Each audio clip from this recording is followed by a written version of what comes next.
Hola a todos de nuevo, soy José Crespillo y os doy la bienvenida a un nuevo vídeo para MTV Pro y Mayotte Mag, ya sabéis, dentro de nuestro canal MTV Classic. Hoy os voy a proponer algo diferente, un cara a cara, un enfrentamiento de las que fueron las dos bicis tope de gama de la marca americana Diamondback, en este caso la versión Racing. Ya sabéis, si queréis saber mucho más de ambas bicis, de la historia de la marca y otras cosas, quedaros con este vídeo porque os va a gustar muchísimo.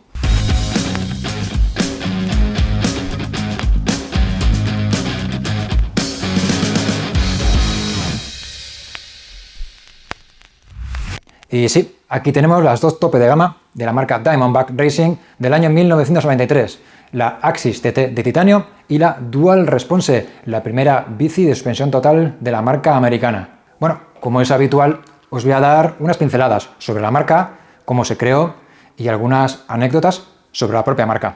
Que sepáis que Diamondback se fundó en el año 1977 en Newbury Park, en California. Y fueron especialistas, grandes especialistas, por cierto, de las bicis de BMX, donde tenían varios equipos y muchos pilotos profesionales que competían a gran nivel. Todo esto fue hasta finales de los años 80. Pero si nos retrotraemos unos añitos antes, a primeros de los 80, exactamente en el año 1982, Diamondback saca la primera bici de montaña. Ellos hicieron el modelo Ridge Runner, que estaba en la línea de la Specialized Stump Jumper, es decir, tanto Diamondback como Specialized fueron de las primeras marcas que se pusieron a hacer mountain bikes en serie allí en Estados Unidos a primeros de los 80. En cuanto a cosas curiosas, pues está en el mismo nombre, en Diamondback.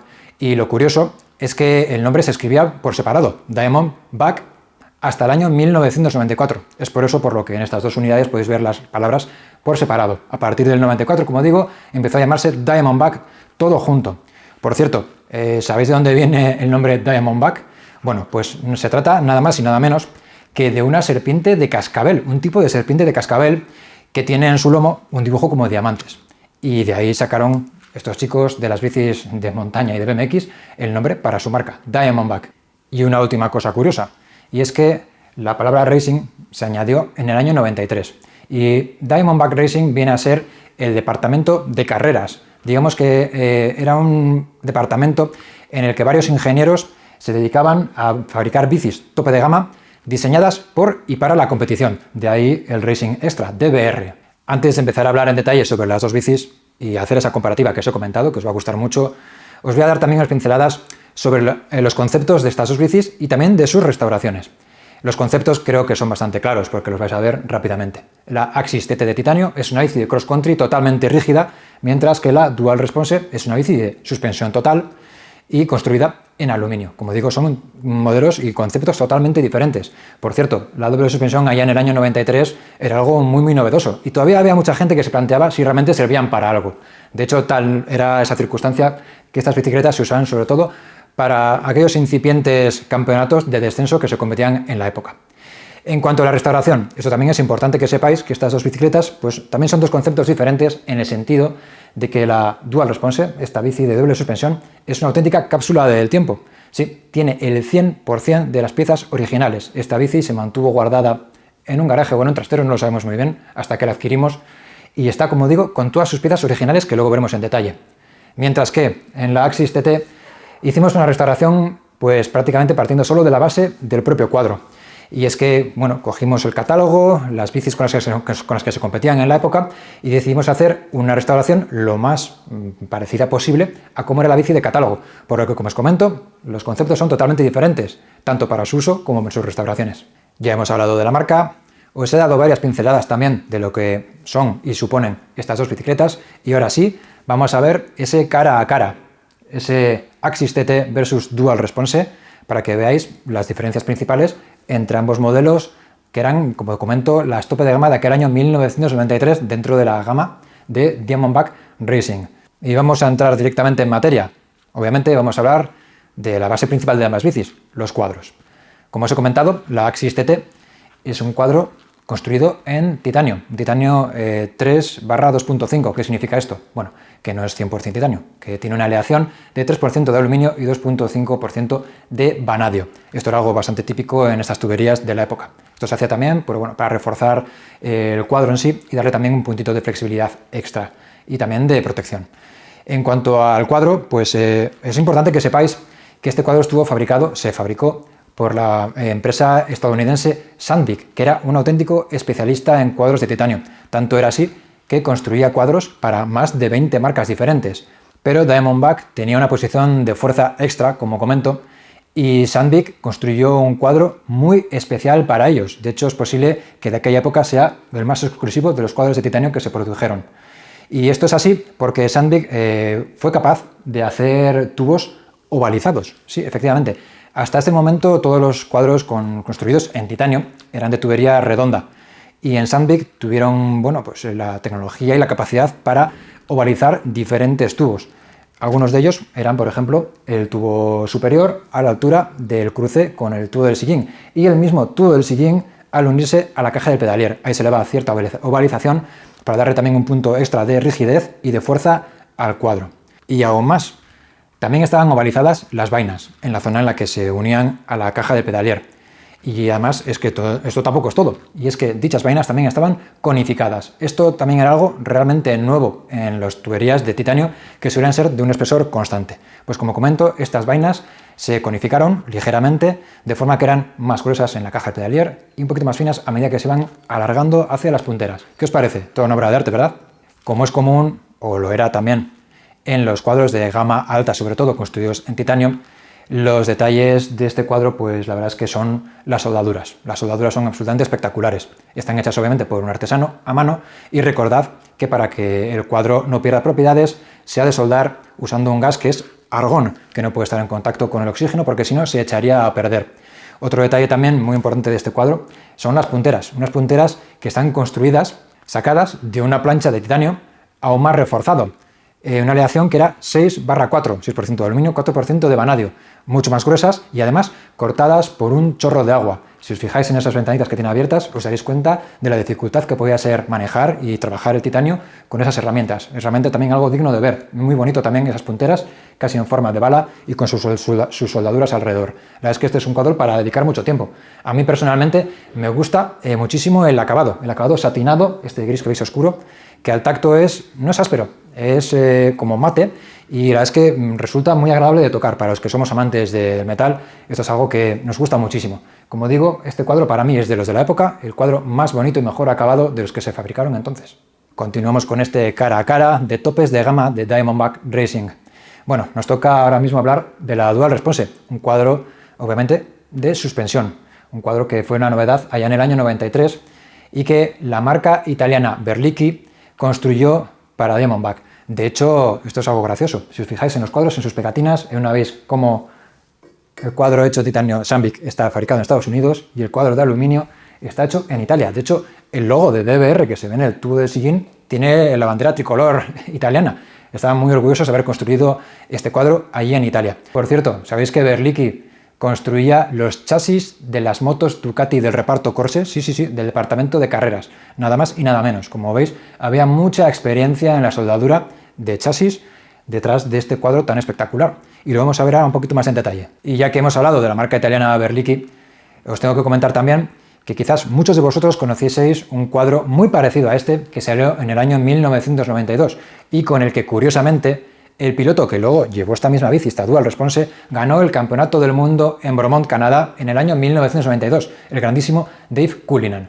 Bueno, pues ese cuadro del año 1992 también era fabricado por Berlicchi y tenía muchas similitudes con este cuadro que podéis ver aquí, pero no eran exactamente iguales. Aquel cuadro tenía el amortiguador puesto aquí delante y el basculante era un pelín diferente.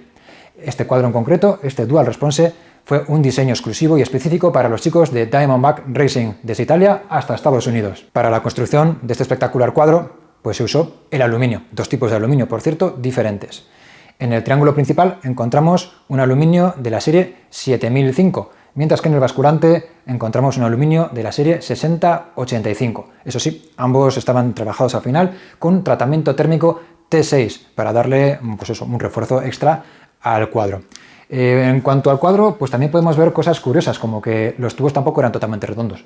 De hecho, el tubo superior está ovalizado de forma vertical y el tubo diagonal, si bien nace de forma redonda aquí junto a la pipa de la dirección, se va ovalizando de forma horizontal al unirse a la caja de pedalier. Esto reforzaba también el triángulo delantero. Como veis, en el triángulo delantero también tenemos el punto de giro principal. Un punto de giro que, bueno, también es cierto que es que las tecnologías de entonces no tienen nada que ver con las actuales. Y es que ese punto de giro funcionaba nada más y nada menos que solo con casquillos de bronce y una pequeña capa de recubrimiento de teflón. No había nada más. 2 casquillos de 55 milímetros de ancho que se apretaban por ambos lados y que daban la suficiente rigidez al sistema para que funcionase correctamente. Continuando con el triángulo delantero, vamos a ver un detalle que marca, de hecho, el diseño de este propio cuadro. Y es que, como podéis ver, el tubo de sillín está curvado. ¿Por qué? Bueno, pues porque en este caso el amortiguador estaba puesto en la parte trasera y había que darle espacio. Para esto, en DBR tuvieron que hablar con los chicos de Zoom, de la marca Zoom, que, como sabéis, construían muchos periféricos, entre ellos manillares, tijas, potencias y demás, para que les construyeran una tija especial, una tija con bastante retraso, para que, como veis, quedase todo alineado y las cotas no se desvirtuasen a la hora de montarse uno en la bici, porque, como digo, este diseño era muy particular. Bueno, ya que estoy aquí, os voy a hablar un poco más en detalle de lo que es el sistema de suspensión, el basculante y el amortiguador. Como veis, el sistema de suspensión es muy simple. Es un sistema cantilever, bastante típico en las motos de cross de la época, en el que el amortiguador pues, se unía al basculante y al cuadro sin necesidad de viretas ni nada extra. En este caso, la posición del punto de giro hacía que la bici no tendiese al biopacing. El biopacing es esta sensación de que la pedrada no es completamente redonda. Con lo que, bueno, a pesar de tener poquito recorrido, que ahora veremos cuánto recorrido tiene, la bicicleta era bastante activa, la suspensión era activa y se sentía bien, traccionaba bien y tenía un recorrido para la época bastante amplio. Y hablando de recorrido, toca hablar del amortiguador. Un amortiguador construido por Marzocchi, en Italia también, claro, cómo no. Y que, si os fijáis, está puesto al revés. Sí, tiene una situación un poco curiosa dentro del cuadro para darle espacio. De hecho, al estar boca abajo, era necesario inflarlo por aquí debajo, mediante un adaptador. Este amortiguador funciona por aire y aceite, tiene este pequeño depósito de nitrógeno y tenía una carrera muy cortita, tan solo 23 milímetros, nada más. Pero aquí atrás se traducían en 66 milímetros de recorrido, que para la época, recordad, año 1993, era mucho recorrido, casi hasta excesivo para algunos. Como os he comentado, el basculante está construido de un aluminio diferente, de la serie 6085. Y un par de detalles muy curiosos también de este basculante lo conforman pues, la pletina donde se ancla el propio amortiguador por aquí debajo y que le da mucha rigidez al conjunto. De hecho, casi se podría pensar que es una sola pieza. Y otro detalle muy particular es una pieza que guía el cable del freno trasero, que se llama Power Plus. No es una guía solo como tal, sino que también proporcionaba un extra de potencia para los frenos que entonces, pues como sabéis, eran frenos cantilever y además en el grupo LX, que luego veremos en detalle, no tenían potenciador de frenada, con lo que se necesitaba un sistema que asegurase un poquito la frenada poco potente ahí atrás. Y un último detalle muy particular precisamente de este sistema de suspensión, que incluía otro sistema que en el argot se llama anti-dive. Los que andéis en moto o veis carreras, os fijaréis que cuando se coge fuerte el freno delantero, la moto o la bicicleta tienden a levantarse de detrás. Pues con este sistema de suspensión ocurría lo siguiente, y es que si tomábamos un poquito el freno trasero, el amortiguador se hundía unos milímetros, lo suficiente para evitar que todas las inercias, las cargas y demás fuesen hacia la rueda delantera. Era una tecnología muy arcaica, muy simple, pero bueno, era todo un detalle por la gente de Berlicki. Vamos acabando este primer round del cara a cara de la Dual Response contra la Axis TT, hablando de geometrías y pesos, algo también bastante importante. Como os he comentado, conceptos totalmente diferentes, pero aquí os podéis hacer una idea bastante más realista de cómo funcionan cada una de las bicis a nivel geométrico. Curiosamente, ambas comparten el mismo ángulo de dirección y de sillín. El ángulo de dirección es de 72 grados, algo bastante alucinante, ¿verdad?, para una bicicleta de doble suspensión, un ángulo bastante vertical. El ángulo del tubo de sillín es de 73 grados, algo típico en la época, sobre todo para las bicis de cross country, aunque decidieron también mantenerlo en la bici de doble suspensión. Y en cuanto a distancias entre ejes, esto también es bastante curioso. La bici rígida, la Axis TT, hace 105 centímetros, lo que es también algo habitual en una bici de talla mediana de la época. Pero la Dual Response tenía una distancia entre ejes que era variable. Sí, era variable porque cuando nos sentábamos sobre la bicicleta, los ejes se separaban ligeramente al comprimirse el amortiguador. Entonces, bueno, pues para que os hagáis una idea, en parado la bici tenía 105,4 centímetros entre ejes y cuando nos sentábamos encima subía hasta los 107 centímetros. Vaya cosas curiosas, ¿verdad? Y como no, los pesos. Obviamente las diferencias van a ser grandes. Un cuadro rígido construido en titanio contra un cuadro de doble suspensión y con su amortiguador, su basculante, etc. Bueno, el cuadro de la Axis TT se nos iba a 1540 gramos, sobre un cuadro realmente ligero para una bici de la época de hace 30 años. Mientras que la Dual Response se nos iba hasta los 3 kilos y 350 gramos, lo que realmente tampoco era un peso muy elevado, teniendo en cuenta que estaba construido en aluminio, que tenía un amortiguador y otro montón de diferentes piezas en su concepción. Vamos a por el segundo asalto. En este caso vamos a hablar de los grupos que se montan en estas bicis. Pero antes de empezar a hablar de los grupos, también os tengo que comentar un detalle, y es que la gama Diamondback Racing del año 93 daba 3 opciones, tanto en la bici rígida de titanio como en la bici de doble suspensión. Y las 3 opciones eran las siguientes: se podía conseguir el cuadro suelto o se podían conseguir 2 bicicletas ya montadas, una con el grupo LX y otra con el grupo XTR. En este caso contamos con la bici montada con el grupo Shimano Deore LX en la Dual Response, y en la Axis TT contamos con todo un Shimano XTR M900. Por cierto, hablando del Shimano XTR M900, sabéis que tenemos un vídeo monográfico acerca de él en nuestro canal MTB Classic, así que para saber todos sus detalles hasta el último milímetro, no te pierdas dicho vídeo. Como os he comentado en ese vídeo que tenemos en nuestro canal, tenemos todos los detalles sobre el grupo XTR M900, el grupo tope de gama que Shimano tenía en aquella época. Pero bueno, como sabéis, básicamente es un grupo de 3x8 velocidades y que se encontraba en el tope de gama de la marca de Shimano. De hecho, era el grupo más exclusivo y más icónico, quizás, de aquellos tiempos. Pero en el año 93, Shimano dio un golpe sobre la mesa y sacó el grupo Shimano Deore LX. Bueno, el grupo ya existía. Es la evolución en el año 93 de dicho grupo. Un grupo que ya añadía muchas cosas aprendidas precisamente del grupo XTR que salió un año antes. Y tanto es así que el grupo LX se convirtió en todo un éxito sobre todo por su calidad-precio y porque tenía algunas características que incluso superaban a las del propio Shimano XTR, sí, como lo escucháis. Algunas cosas, incluso a nivel ergonómico, como podían ser los mandos de los gatillos, eran más cómodos en el Shimano LX, sí, y además tenían unos clics más definidos. Por ejemplo, en cuanto a puntos fuertes del grupo, las bielas también copiaban en parte el diseño de las bielas del Shimano XTR, con una doble curva también para evitar tocar con los tobillos en ellas. El conjunto de las manetas de STIs, que son, como sabéis, el conjunto de mando, de freno y cambio, eran un poco más sencillos, pero también eran muy ligeros. De hecho, eran unos gramos más ligeros que los del Shimano XTR. Eso sí, no contaban con el sistema de potenciamiento de frenada, el SLR, este muelle extra que podéis ver aquí en estas manetas del XTR. El Shimano LX, obviamente, al ser una gama inferior, no las traía, pero también era todo un detalle de calidad.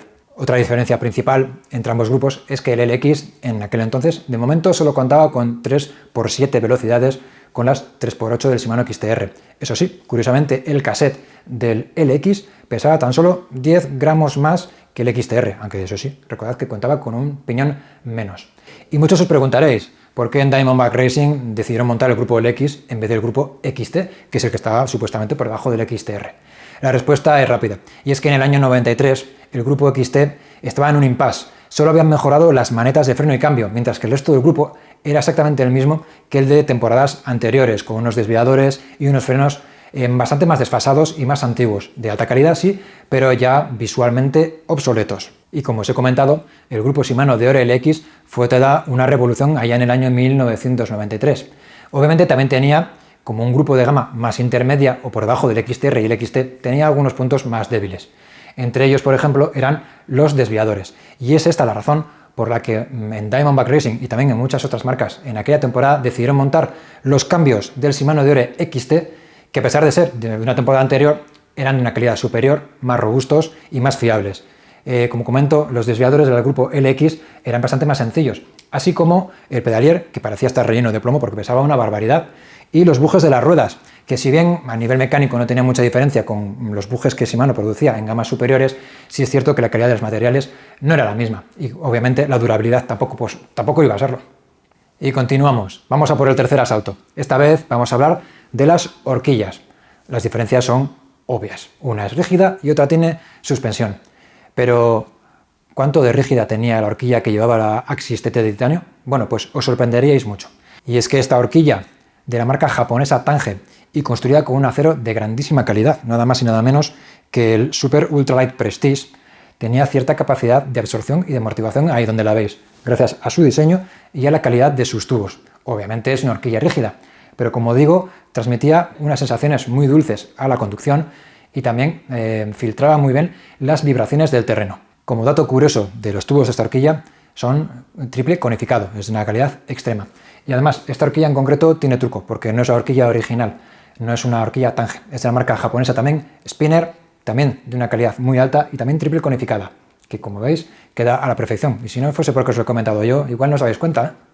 Bueno, pues la Dual Response ahora da la réplica a la horquilla rígida del Axis TT con esta Marzocchi XT400, que es la evolución de la primera MX100 que salió en el año 1991. Y es que visualmente eran muy parecidas. Estéticamente por fuera tenían o compartían estas barras con los orificios que veis para aligerarla.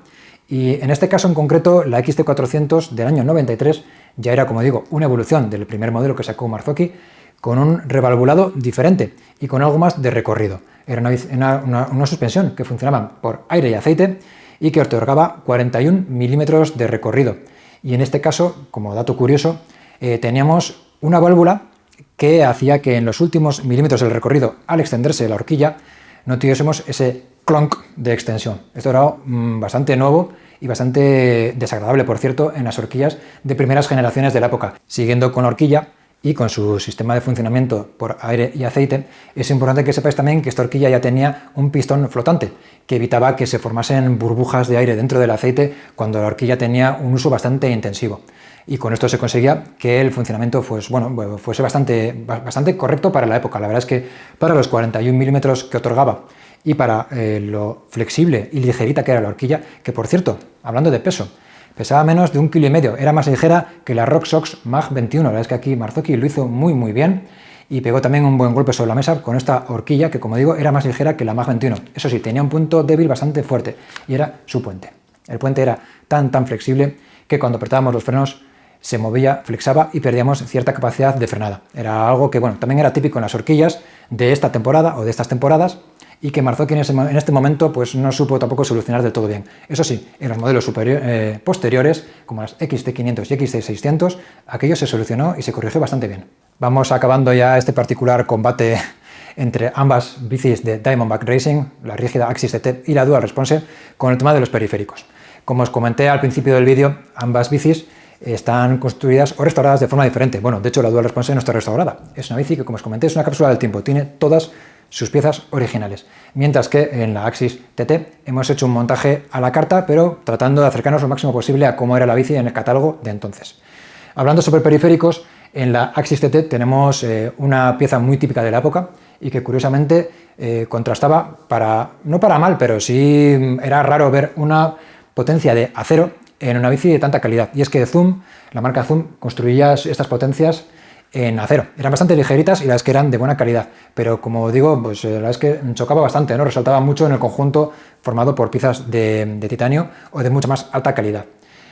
También contamos con un manillar Sakae, hecho también de titanio, el modelo Super Bulge. Y en cuanto a la tija, es una Syncros de titanio de medida 27.2, así como el sillín Flight Titanium Alpes, que por cierto, de origen en la gama de Diamondback Racing venían los sillines Avenir. En este caso eran un sillín también con los raíles de titanio, pero como comento, hemos hecho una restauración diferente a la carta y hemos montado este otro sillín que también es un clásico dentro de los clásicos. Y siguiendo con los periféricos de la Dual Response, que como os comento son 100% originales, han aguantado ahí con todo el tipo los 30 años que tiene la bicicleta, pues podemos ver obviamente toda la gama de productos de la marca Zoom que os he comentado antes. Manillar de aluminio, potencia de cromoly y tija también de acero, con ese retraso tan acusado para, como os he comentado antes también, pues eso, equilibrar un poquito las geometrías de la bici. La pieza que quizás se ha llevado la peor parte en estos 30 últimos años ha sido el sillín, que si bien es un Avenir original, como veis, pues está bastante perjudicadillo. Aún así, es el original, al igual que los puños, todavía con los logos de Diamondback grabados en su goma. Y terminamos al repaso de periféricos y piezas que conforman ambas bicis con las ruedas, que por cierto tienen un punto en común muy curioso que vamos a ver ahora. Bueno, en cuanto a los bujes, como veis, pues uno pertenece al grupo LX, el de la Dual Response, y los XTR M900 en la Axis TT. En cuanto a los aros, y como también os he comentado, al ser un montaje a la carta, decidimos montar unos aros Sun Chinook en color gris, que van muy a juego precisamente con la línea cromática del tono satinado del cuadro de titanio. Mientras que en la Dual Response pues vemos que son unos aros RM17, como digo, de origen. Pero la parte curiosa que os he comentado son exactamente las cubiertas. Las cubiertas son unas Tioga Saiko, que son el modelo muy típico de la época y que, como veis, son súper polivalentes porque valían tanto para cross country como para descenso. La medida era de 26 por 1,95, pero la verdad es que tenía bastante más balón del que parece. Funcionaba muy bien en todos los terrenos y con bastante buen agarre lateral. Y un detalle curioso de ambas cubiertas es que en la rueda trasera podemos darle el cambio. Sí, podemos invertir el dibujo que tenían en su banda de rodadura para hacer que esas ruedas traccionasen más o menos en función del circuito en el que fuésemos a competir o a correr. Y otro detalle curioso de ambas cubiertas, que a pesar de ser exactamente la misma, en el caso de la Dual Response además cuenta con refuerzo de Kevlar, lo podéis ver en el logo, Tioga Saiko K de Kevlar.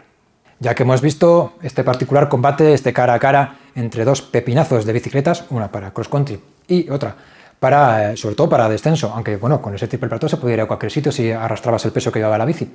Vamos a ver también los equipos que Diamondback, en este caso el equipo Diamondback Racing, tenían en aquel año 93, que de hecho era un equipo bastante potente, tanto a nivel internacional como a nivel nacional aquí en España. Muchos conoceréis, os acordaréis de Nicolás Ruiz Galindo. Bueno, pues Nikomoto, como le conocemos aquí, fue campeón de España en el año 1993 en el Campeonato de España que se celebró en la localidad guipuzcoana de Zumárraga, con una bici muy parecida a esta Axis TT. De hecho, él compitió con horquilla totalmente rígida también, como la veis aquí. Y en el equipo internacional pues tenemos nombres de las tallas de Dave Beams, que de hecho ganó varias carreras de la Norva y también alguna de la Copa del Mundo Grundig entonces. Y en el equipo de descenso tenemos, como no, al increíble, espectacular Dave Cullinan, un piloto que el año anterior fue el campeón del mundo precisamente con una bici que hemos comentado muy similar a esta Dual Response, pero con la marca Iron Horse, y que se unió al equipo de Diamondback Racing ya luciendo los colores del arco iris en su maillot, y también de otra gran campeona como fue Liv Donovan, ambos corriendo con las Dual Response de Diamondback Racing. Y hablando de los equipos de competición, muchos os acordaréis de estos espectaculares colores que lucían los pilotos del Diamondback Racing en las carreras, unos colores ya que son parte de la historia, son míticos. Todos nos acordaremos de estos logos DBR en amarillo, el azul y el rojo, característicos de los equipos de Diamondback Racing. Y terminamos este particular combate entre bicicletas hablando, como solemos hacerlo habitualmente, de pesos y de precios. Bueno, obviamente los pesos, como vais a ver, pues son dispares, son diferentes. En el caso de la Axis TT contamos con un peso final montada de 10,400 kilos, 10 kilos, 400 gramos con sus pedales y todo, una bici bastante ligera, eso sí, recordad que va con horquilla rígida. Mientras que aquí la amiga Dual Response se nos iba hasta los 12 kilos y 720 gramos, aunque la verdad es que si lo pensáis fríamente, un peso por debajo de 13 kilos para una bicicleta construida en aluminio y con doble suspensión hace 30 años, yo creo que no está nada mal, ¿verdad? Y terminamos el repaso a estas dos bicicletas espectaculares con el tema de los precios. Como sabéis y hacemos habitualmente, os voy a dar el precio en pesetas, que pasaremos a euros y que luego calcularemos con la inflación 30 años después. Vale, pues empezamos con la Diamondback Axis TT, la bici de titanio rígida montada con XTR, que en el año 1993 tenía un precio aquí en España de 450.000 pesetas, que al cambio venían a ser 2.705 euros. Si cogemos la calculadora de la inflación, nos da que a día de hoy, en el año 2023, esta bici costaría nada más y nada menos que 5.735 euros. No está nada mal, ¿verdad? Y ahora vamos a ver los precios de la Dual Response. Eso sí, recordad que este modelo está montada en el X, había un modelo superior en XTR, pero este modelo en concreto se vendía en España por el precio de 345.000 pesetas, que al cambio eran 2.075 euros. Y que 30 años después, y calculando la inflación, vienen a ser 4.400 euros. Así que bueno, aquí tenéis el resumen total de ambas bicis. Dos bicis espectaculares, dos conceptos diferentes de una marca mítica y que desafortunadamente ya no tenemos entre nosotros, al menos en este nivel. Ahora producen otro tipo de bicicletas. Pero como digo, en ese momento, en el año 1993, fueron dos bicis súper deseadas, súper exclusivas y que marcaron historia del mountain bike. Y hasta aquí hemos llegado con este particular cara a cara entre dos bicis muy exclusivas y muy particulares. Estas dos Diamondback Racing, Axis TT y Dual Response del año 1993. Como siempre, espero que os haya gustado mucho este vídeo. Y ya sabéis lo de siempre. Si no os habéis suscrito, hacedlo ya.